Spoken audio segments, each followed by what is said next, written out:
Hey guys, it's Jack. I wanted to let you know that we're starting a new push for subscriptions here on Human Events Daily. So make sure that when you're listening to this podcast, you hit subscribe, you download it, and you share it with 5 of your friends. Make sure they're all going and downloading as well, because we need to get the signal out as much as possible. Look, we've done so much over the past couple of years since this show started, and we're only going to do so much more. Let's get it.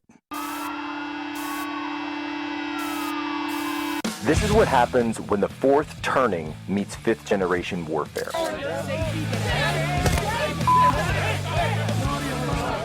A commentator, international social media sensation, and former Navy intelligence veteran. This is Human Events with your host, Jack Posobiec.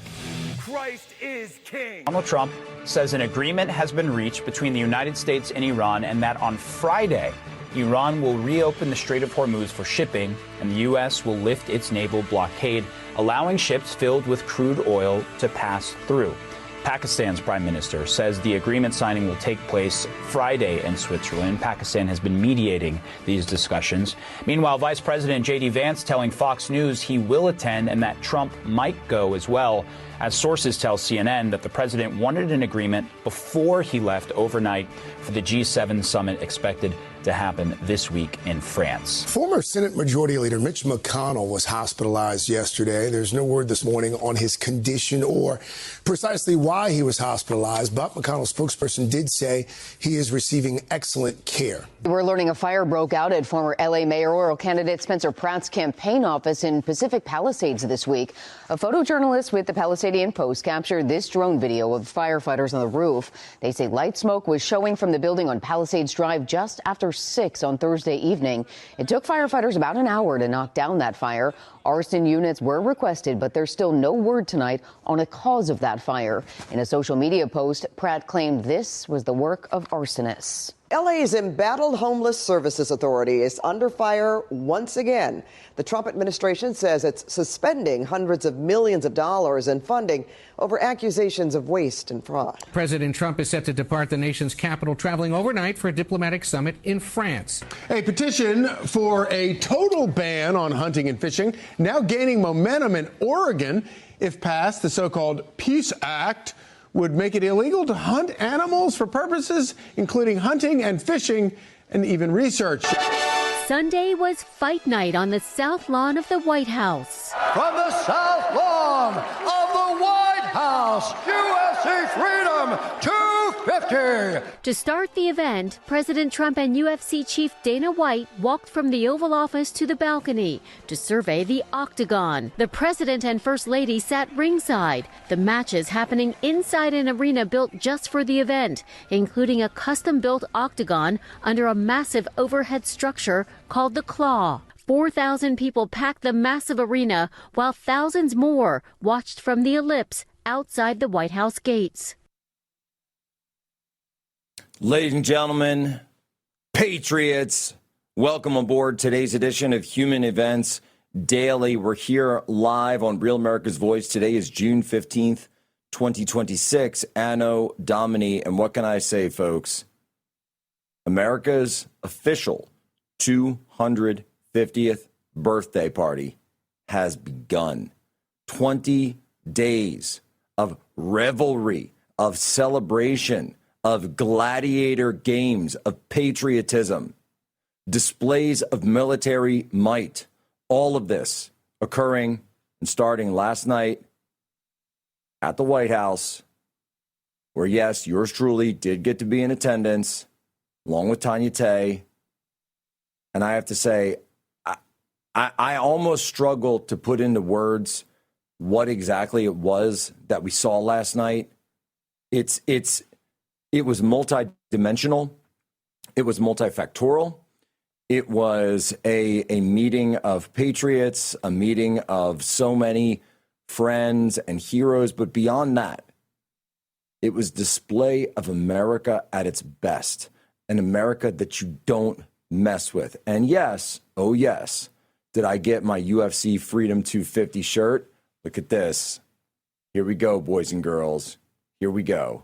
The UFC Freedom 250 shirt. And yes, God was on our side as well with the weather, Oh, there we go. We got the shirt shot. Okay, look at that. There we go.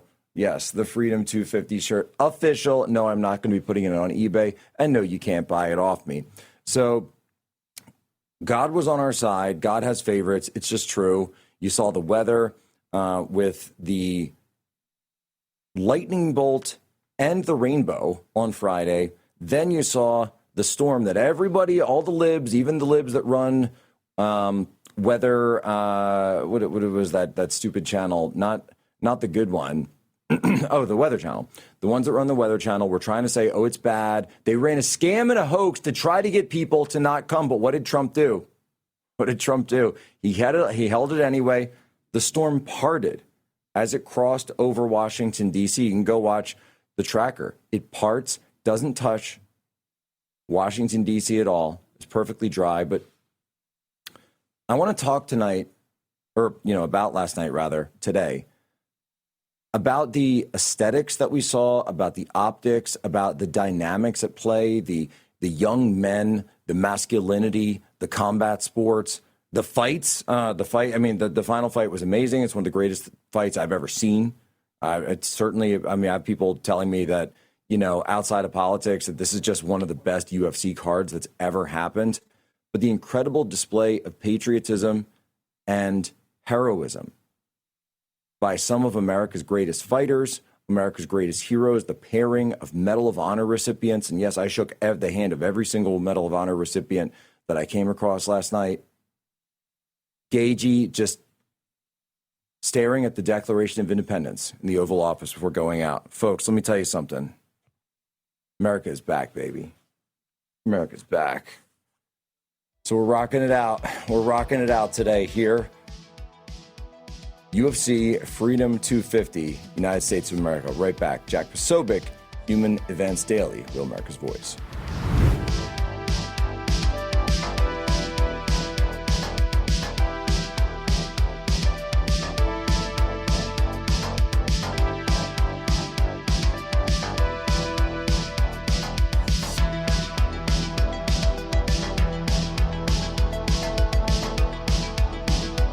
In our way, and our golden age has just begun. This is Human Events with Jack Posobiec. Now it's time for everyone to understand what America First truly means. Welcome to the Second American Revolution.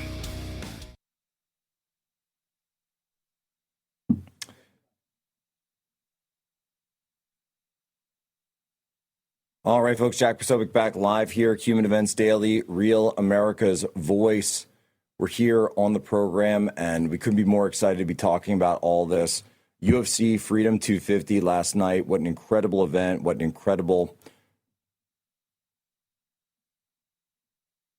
evening for patriotism. And there's been this question, right? There's been this question that's come up from a lot of people saying, well, what's the point of all this? Why are we doing this?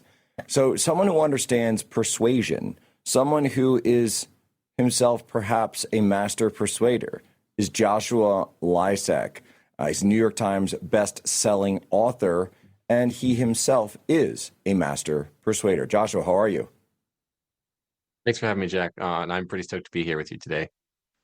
Well, I appreciate it as well. So, Joshua, when we talk about the Freedom 250, and we talk about America's birthday, we talk about the optics of the displays of patriotism, this giant outpouring of military strength and masculine strength and gladiator games. It sort of harkens back to a lot of people were saying, gosh, isn't this similar to Rome, where you'd have the emperor congratulating each victorious gladiator at the very end of each fight on each round, and it's felt like to me and to a lot of folks that I'm just going to say it, this emotional welling up of patriotism, of national unity. Why is it that it's important for leaders to do things like this? Why does it work? And why do people miss the incredible amounts of political persuasion that's going on here? Yes, Jack. The way that all visual persuasion works, any sensory persuasion, has to do with association. What do you want associated, reassociated, or disassociated with something else? 250 years ago, the question of our founding fathers was, are we to be a nation? Now, 250 years later, our question is more like, who are we to be as a nation? What kind of nation are we to be? And now within the Trump administration, those individuals who get to oversee our 250th birthday, we have a branding and in some cases rebranding opportunity for the United States as a country. What are we to be symbolically? Well, we are to be unapologetically masculine. We are to have a sense of earned pride, not pride in the sinful sense or the demographically self-absorbed sense, but rather pride in our accomplishments, from the SpaceX IPO and the rockets that landed, going around the moon, landing on the moon, having another moon landing soon. We have peacemaking. We have the great deal maker in chief here with President Trump. All of these symbols of Americana all present in one place. And then you have the optics of UFC, of championship fighting, literally fighting, and there being actual, blood being shed a bit here on the White House grounds. That's the American warrior ethos. All of the promotional videos showed various eras of American warriors, American soldiers, those individuals who have come before us in the United States, previous generations. That is who we are as a country. We are a country of warriors and fighters, of courage. And that goes all the way up to the very top, to the White House, and all the way down to the common person who enjoys watching this kind of content. Masculinity is nothing to be ashamed of. In fact, it's who we are as a nation. We would not be here with insufficiently testosterone-laced founders.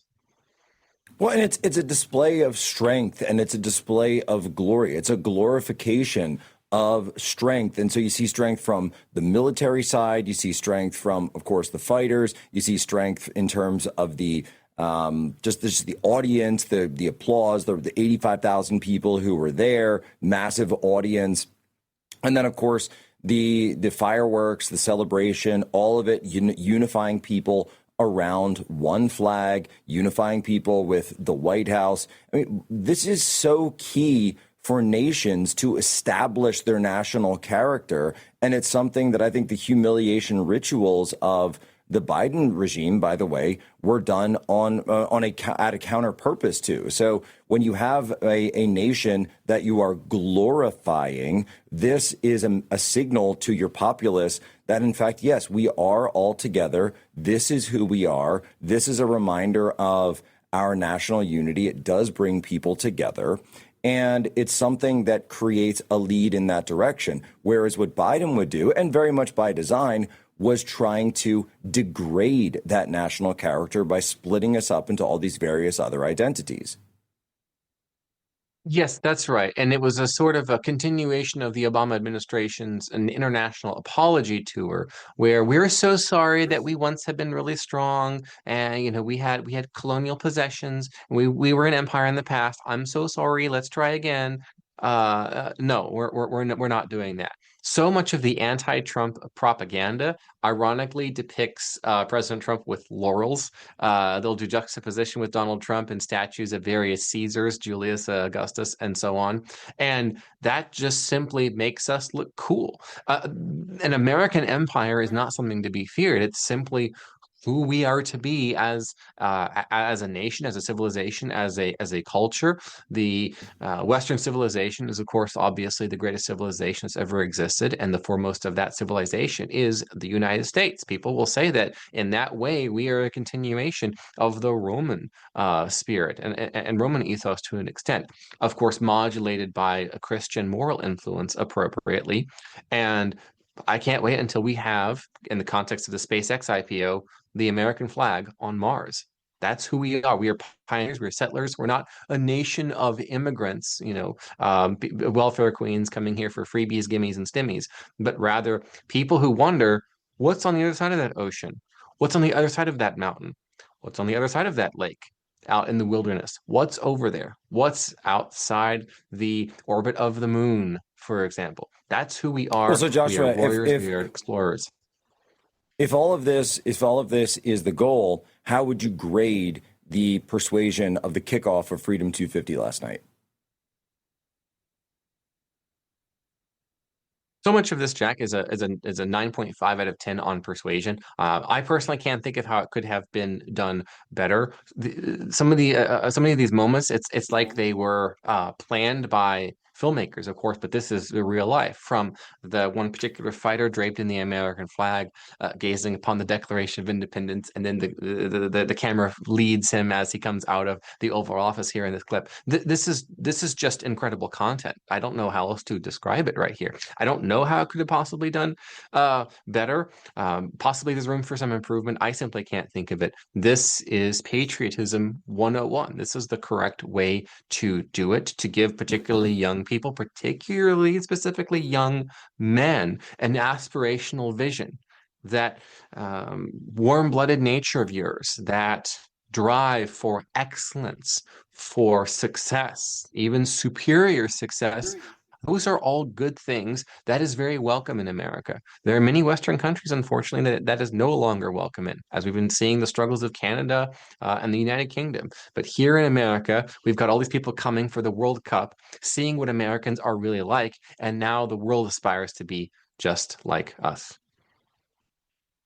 And I love the way you put that out. It's an example for young men to emulate, and because what is the persuasion that we've been seeing, right? For the last several years prior to this, it was persuasion that young men, particularly young white men, there's something wrong with them. There's something inherently bad about them. We've seen the rise of this anti-white rhetoric and the anti-whites in many positions of power. Now, instead of being blamed for all the ills of America, it's a celebration of that. It's a celebration of, and certainly, it's there's diversity too, but it's not about the diversity. It's about everyone coming together and being excellent and showcasing excellence. And if that person happens to be white, then so be it. Because it's, as you say, the positive vision of America, not just some sort of humiliation ritual where you're being nagged and scolded constantly. Yes, that's correct. An aspect of the, let's say, anti-white worldview is that, and we see this levied directly targeting Elon Musk, specifically with the SpaceX IPO, where when it is said that someone who is successful, who happens to be white, well, obviously it was their privilege, or it was their family, or it was the heteronormative patriarchy. Insert your overeducated vocabulary from your NPR Americans over there to describe that. But the point is to dismiss the success if they're a person of lighter color, like Elon Musk is. And it's a way of filtering everything through a cultural Marxist, dare we say even cultural communist perspective, where if the person who did the thing is white, well, then you didn't really do the thing. Or as President Obama said, you didn't build that. That is specifically levied as a target against white Americans. But now we're in a point where the anti-whites are losing power and influence. And it's okay to build things. In fact, that's who we are as Americans. And all up and down the timeline, I'm seeing people of all backgrounds wanting to be America, to reindustrialize, because this is the place of builders, dreamers, movers, shakers, and world changers. And the great man theory of history is once again proven out correct. Elon Musk, Donald Trump, and so on and so forth. Couldn't agree more. Joshua Lysak will be right back, because I believe you have something to announce as well around the bend. Right back, Human Events Daily, Real America's Voice.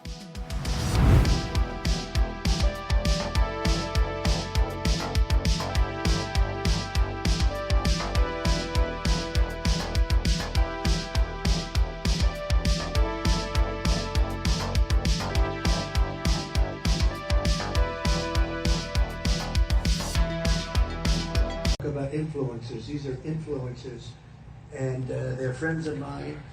Jack Posobiec. Where's Jack? Jack, who's done a great job.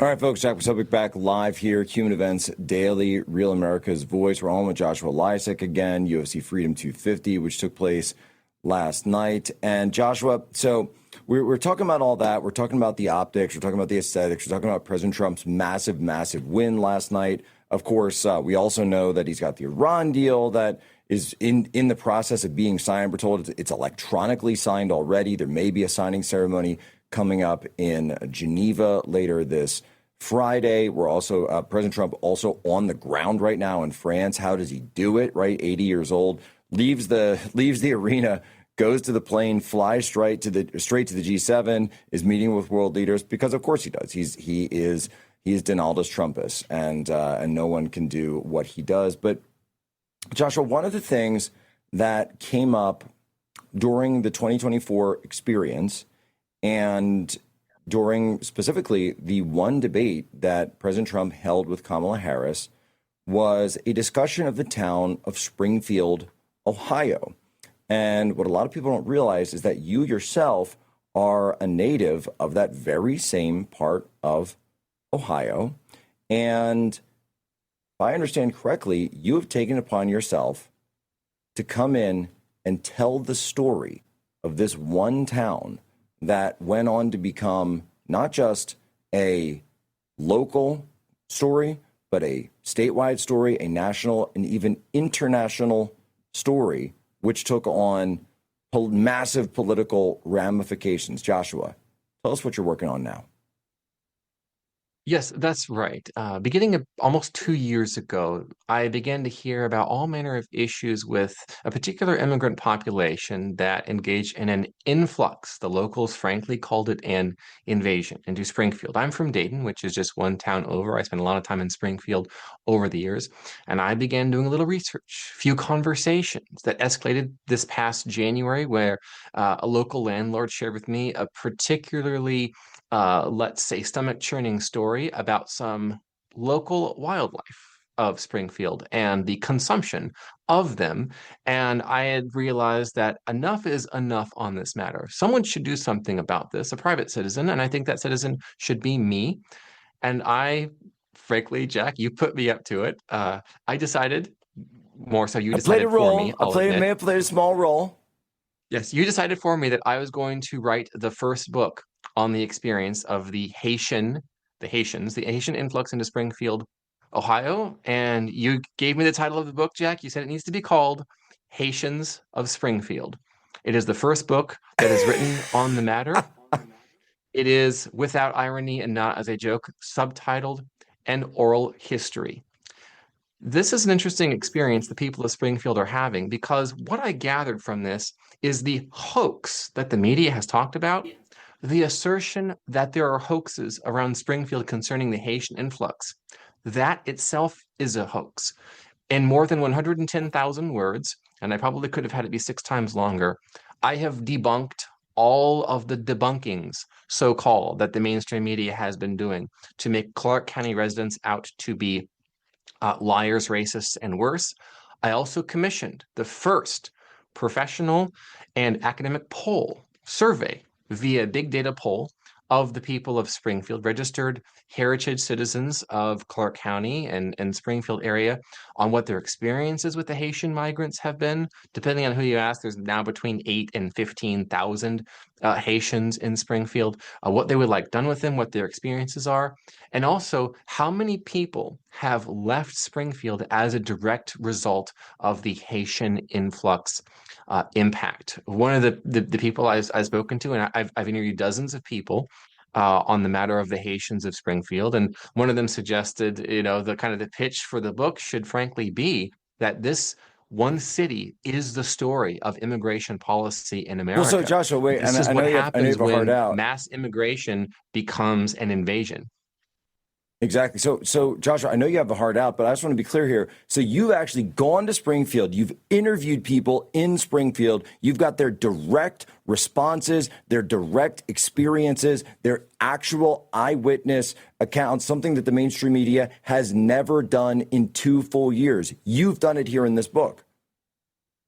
Yes, that's correct. I spent 10 weeks basically living in Springfield, the past 10 weeks, and I was shocked, but not really shocked, how easy it was to confirm so many quote unquote hoaxes and so-called urban legends about the Haitians and about the Haitian experience. The fact of the matter is that Haitians in their culture, they have a very different experience of the world than do American citizens. There is an immense cultural incompatibility. Of course, I spoke with the Haitians as well. So this is not simply a book that's written from let's say a heritage citizen's perspective in Springfield, Ohio, but rather from both the newer comers, the Haitians, and also the Hispanic populations. There's a sizable Latino and Latina population, largely Mexicans, in Clark County. I also interviewed elected officials, former elected officials. I have all the good stuff in this book. I am very proud of this work, and it's my first solo authored book since 2023, so in 3 years. And of course, today marks 15 years as a professional ghostwriter, and it's doing projects like this that kind of get some attention for my nonfiction book ghostwriting, I'll admit. Incredible stuff. Joshua Lisek, tell people where they can go to follow you and go to pre-order the new book. I'm at Joshua Lisek. Our publisher, Skyhorse Publishing, their imprint Regnery Publishing is going to be publishing this. We should have the pre-order link up sometime this week on Amazon, Barnes & Noble, a bookshop, and elsewhere. I see it on Amazon right now. I see it's there. It's already there. Well, what do you know? You are live on Amazon. Joshua Lisek, God bless, man. Thank you so much. Great job. Thank you, Jack. Thank you. All right, folks, as we close in on the election, you see more and more shocking events happening around the world and even at home. Now, I don't believe it's all a coincidence, and neither should you. Plus, our society faces additional challenges: high inflation, mounting debt, rising interest rates, and labor disputes. These factors further strain our economy, with the escalating global tensions threatening to disrupt vital supply chains. There's a reason why so many patriots preserve their wealth with gold, because it stands on its own as a beacon of stability, and over the last 5 years almost doubled in value. Allegiance Gold has done things the right way from the beginning, so it's no coincidence that they've earned the highest trust rating in the precious metals industry, 5 stars with the TrustLink, and an A+ with the Better Business Bureau. Allegiance Gold can help you protect your IRA or 401k with physical gold and silver, or you can have it delivered securely to your doorstep. Get up to $5,000 in free silver on a qualifying investment when you go to protectwithposo.com or give them a call, 844-577-POSO. Don't risk your financial future betting against these forces. Act today. Protectwithposo.com. That's protectwithposo.com. Be right back. Where's Jack? Where is he? Jack, I want to see you. Great job, Jack. Thank you. What a job you do. You know, we have an incredible thing. We're always talking about the fake news and the bad, but we have guys, and these are the guys who should be getting Pulitzers. All right, folks, Jack Posobiec back live, Real America's Voice, Human Events Daily. Really excited to have our next guest on. He's a friend of mine, and he's the author of a book that has been an incredible success from the very moment it launched. It's Leland Vittert. The book is Born Lucky, A Dedicated Father, A Grateful Son, and My Journey with Autism. And Leland, of course, you know him as a journalist, but this is out. It's a memoir, and when it dropped, it became an instant New York Times bestseller, peaking at number 4 on the list. Leland, how are you? Thank you. With an introduction like that, I don't know what else I can add, but thank you very much. Yeah, and you just unplug from there and yeah, and take off. Yeah, I mean, I'm good. I think what's so remarkable about this was not what happened in the book, and it's the story of my dad adapting me to the world rather than the world to me when I was diagnosed with autism, but the hundreds of letters that I have gotten from families that now don't feel alone. And it's not just parents of kids with autism, but it's ADHD and anxiety and bullying and all the difficulties growing up of families. And as we head into Father's Day, it's particularly apt, right? That families whose fathers, just like mine was, I didn't know this until I wrote the book, would be downstairs at 1 or 2 o'clock in the morning in our living room, sitting on a couch by himself. The whole house is quiet and he's there crying because, in his words, he felt like the world had turned against his son and him. You know, I dealt with merciless physical bullying, emotional bullying. A teacher who once said to me in front of the entire class that if his dog was as ugly as me, he would shave its dog's rear end and make it walk backwards, didn't use rear end. And so my dad would spend nights taking that emotional burden off of me and putting it on himself. And what I didn't realize, obviously, that my dad was doing that, but then this army of fathers now that we are hearing from who equally feel alone, equally feel there is no hope, and equally feel that they have no power to do anything to make the situation for their family and for their kids better. And Born Lucky is the proof, really, that they can. I think it's so great for Father's Day too, because you do see dads, and I have two little kids, and when we're out at different kids events or parties, or you go to one of those like trampoline parks or something, and you will see people, or even just when we go to the pool at the summertime, you will see dads out there, and with whatever the situation is, you can sort of tell when they're dealing with something that's along one of the categories that you mentioned there. And I think there is more of a public acceptance of it now, but sure, than in prior years. But at the same time, you do sort of realize that, okay, what do I do with this? How do I come out with it? But what I see is amazing. And I've seen you on social media going back and forth with commenters and people saying, oh my gosh, thank you so much for writing this book, because you've given me a community almost of people that I can now talk to, because people who have read the book and say, oh my, here's someone who's like me. This is someone that's like this. They're actually forming up, groups where people can talk together as they go through these various issues. And they're using your book as a touchstone here. Yeah, we wrote the book, Jack, not as how do you turn your autistic kid into a TV news anchor. It's a story. It was written as a love story to my dad. I wanted my dad to understand that I sort of could comprehend the amount of work and dedication he put into me. At 8 years old, worst news any parent can hear, we need to have your son evaluated. And they take me to one of those medical testing centers, stale coffee, shaggy carpets, uncomfortable furniture. And they sit there for a couple of hours. The woman comes back and says, boy, your son's got a lot of problems. Big behavioral problems. If somebody touches him or looks at him wrong, he'll turn around and slug him. Big sensory issues. If I had on clothes I didn't like or socks I didn't like, I would melt down. And big, what we would now call learning disabilities. A 20-point spread between the two halves of your IQ score is a learning disability. I had a 70-point spread. So from genius to mentally retarded. And the woman said, it's very difficult to understand what's going on inside his head, meaning my head. My wife says that's still true, by the way. But the woman then looked at my dad, and my dad sort of was a little stunned and goes, okay, what do we do? And the woman goes, well, there's not much you can do. You have to meet him where he is at. And my dad goes to himself, well, where he's at is a disaster. And dad said, thank you very much. And we left. And that whole quest then for him became to try and figure out how to adapt me to the world. And that was his mission for about 15 years. That's just stunning. That idea that instead of, and instead of, pushing it off or putting it on someone else, or saying, hey, attacking, the situation, he actually worked out a way to meet you, but then also prepare you for the world. In fact, I was just pulling up here. I was reading how that fatherhood, there's this new study out, I guess, by Family Studies, which kind of ties into your book, I think, in a way, where it says that dads are helping out at home more than ever before. And it coincides with dads spending a lot more time with kids in current generations than have been done before. And it goes back to, I guess, the 1960s, when it was sort of maybe 10 hours a week, spend time with kids or helping out. Now it's up to 30 hours a week, 40 hours a week. In some instances, huge change.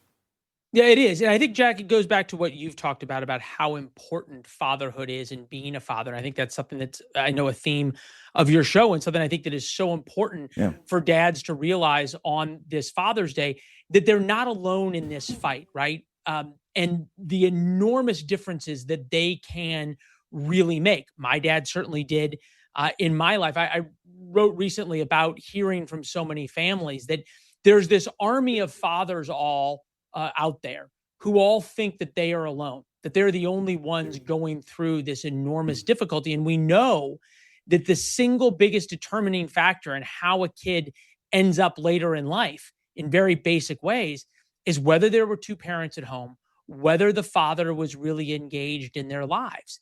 Obviously, for the Born Lucky story, my dad was intimately engaged in my life. He not only was he my best friend, he was my only friend for a long time. Had to figure out how to, help me get self-esteem, teach me self-esteem is earned, not given at a young age. So 200 push-ups a day, 5 days a week. And then I would get some kind of prize because I wasn't going to be good at school. I wasn't going to have friends. I certainly wasn't going to be good at sports. So that by my dad, that teaching, I think shows just how much of a difference any father can make. And I had a gentleman who's very successful. His two sons are very successful. They have grandkids. None of them have any issues. And he said, I sent them all copies of Born Lucky because it talks about how important values are and the things that you can control, how you can control values. You can control your work ethic. You can have self-esteem. And these are all things that the only way for a child to learn is to learn it from their parents. And that is that real power of fatherhood that I think we talk about certainly this week heading up to Father's Day. But as Born Lucky shows, it is something that people talk about and need to feel every day of the week, every week of the year.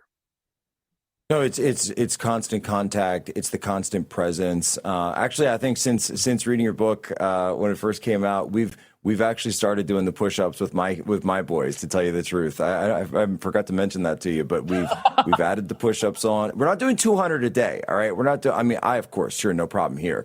But but no, we've added time on with a weighted vest. Yeah. Wow. No, not me. You. Oh, me with the way. Yeah. No, I'll do it. Let's go. Yeah. No, funny enough is my younger one. I'm going to say it. My kids listen to the show sometimes. My younger one's got better form. I don't know what it is. He's got it down.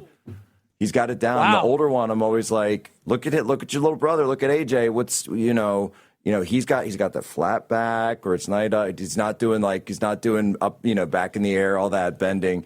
But it is something where. And by the way, if they're not doing it right, the fist comes out and it's chest to the fist. Let's go. Chest to the fist. You're all the way down. And that another thing. And I don't, by the way, and I'm not yelling at them. I'm not, screaming. My voice isn't up. It's just there is a standard and you have to meet the standard, and you're not getting out of this until the standard is met. There's a reason for that. That's so important. It's not like a punishment. It's about understanding that standards are real. Right back, one more segment. Leland Vittert, the author of the bestseller Born Lucky, an incredible book about fatherhood this Father's Day.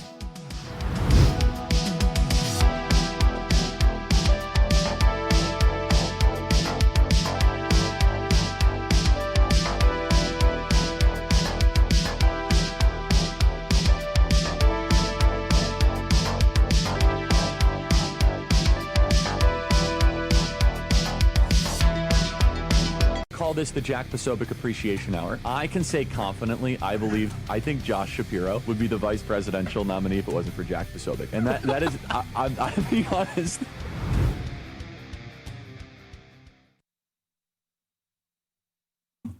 All right, folks, Jack Posobiec back live, Human Events Daily, Real America's Voice. Very excited to have on author Leland Vittert. New book is Born Lucky. He's put this out. It's all about how his father raised him after his own diagnosis with autism. And Leland, you say that the book it's been such a springboard because it's a way for people, even if they don't have a child who has special needs or is in any one of these categories, or for fathers and mothers too, by the way, I'm sure, who want to get into this. It's teaching those values. It's talking about fatherhood. We're looking at the studies on this. I have to say, because I'm really seeing this now when I look out into, just my, anecdotal personal experiences, when I look online, when I look in the news, when I see books like yours hitting and seeing as the incredible success that they do, it kind of feels like fatherhood is back in a really big way. Unquestionably, and that is a fabulous thing. And for so long, like when I was diagnosed with what we now know to be autism, my parents were basically told, you got to meet me where I'm at, and then leave me there. And as you pointed out, Jack, my father met me where I was at and said, and here's where we are going. 200 push-ups a day, 5 days a week. He would take me out to lunch with his friends. I didn't have any friends when I was 7, 8, 9 years old, trying to teach me the social and emotional fabric that we all have. And in Born Lucky, you're there at this little diner with milkshakes and hamburgers with my dad and I would be with somebody, one of his older friends, and I would just pepper them with questions before we could even order, hundreds of questions. And my dad would tap his watch, and he would tap his watch, and that was for me to be quiet and then also to bookmark that moment, because later we would go back and role play. Okay, when you were with Mr. McGillicuddy and you interrupted him and I talking about our golf game to ask Mr. McGillicuddy where he went to law school and how much he charges per hour and how he finds his clients, what could you have asked him about his golf game? And we would then role play that, because he had to teach me how to interact in normal human behavior. And Born Lucky, I think, is proof of what a really engaged father can do. And what's been so remarkable is, since it's come out, how many fathers and how many mothers I've heard from of kids, not just with autism, but ADHD and anxiety and just the difficulties of growing up and on, that this is a love story. It's a love story written by me for my father, but it's a story of what the power of real parenting is. And Jack, you really honed in on this just now in your question, that for a long time, parents had basically been told they're powerless, right? Listen to the experts. It's not really about the parent. It takes a village, blah, blah, blah, blah. That was the opposite of my dad's philosophy. It was, as he said, I didn't know how this was going to turn out. And boy, there's so many families out there right now who don't know how it's going to turn out with their kids, even if their kids don't have any special needs.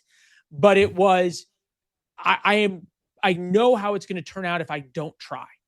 And that was the dedication he showed. He left his job and he became my best friend, coach, therapist, everything in one. And as we write in Born Lucky, there were a lot of nights he was sitting in my parents' living room, or his living room, 1 o'clock in the morning, crying on the couch.